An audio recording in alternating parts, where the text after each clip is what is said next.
Welcome back to Let's Play Castlevania Circle of the Moon. My name is Bright Roar, and today we are traveling through the last true area of the game, the Observation Tower.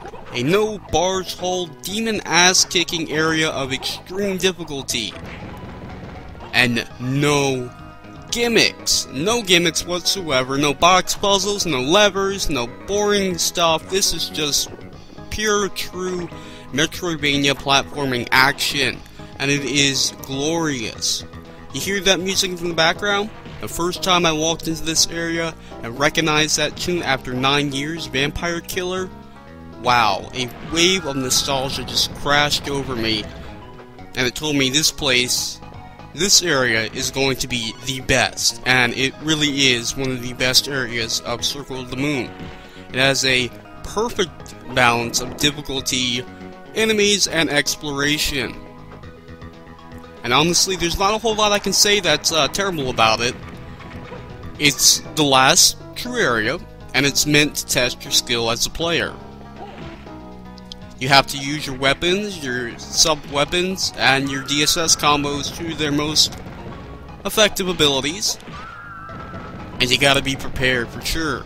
There's only one save area in this place, the Observation Tower, and things can get a little tricky if you're not careful. Now, we're going to be activating our DSS right here with the Apollo and Thunderbird combo, of course, and meet the Minotaur. Now, the Minotaur is a fairly difficult enemy. He uses a ground smash that he can fire out rapidly, but we're going to get past that by using the Apollo combo.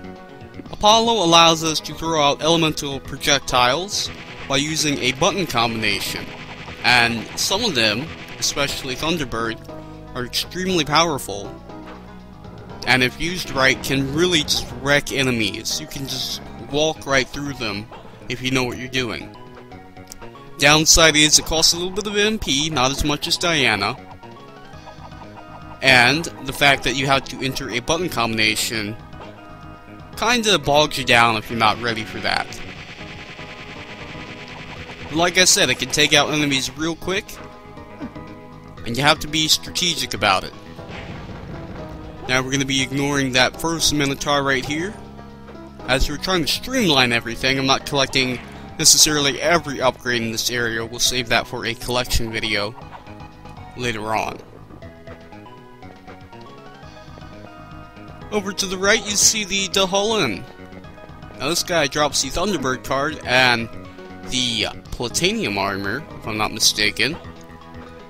And he can take off a huge chunk of your HP if we're trying to go head-to-head with him, so we're just going to run away from him.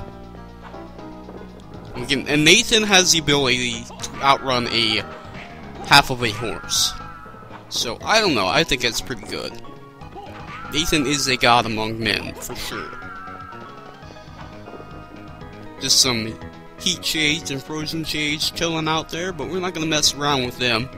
We're heading into here for another upgrade, but first meet the Alarain.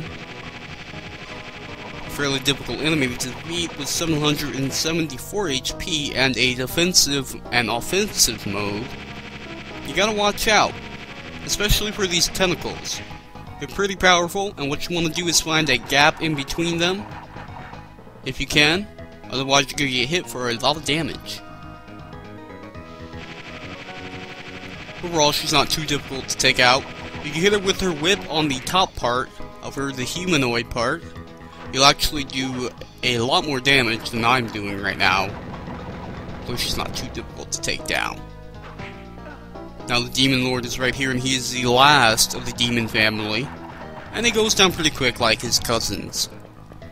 Now, a couple cuts right here because I was dicking around with the Alarain and actually lost a lot of HP,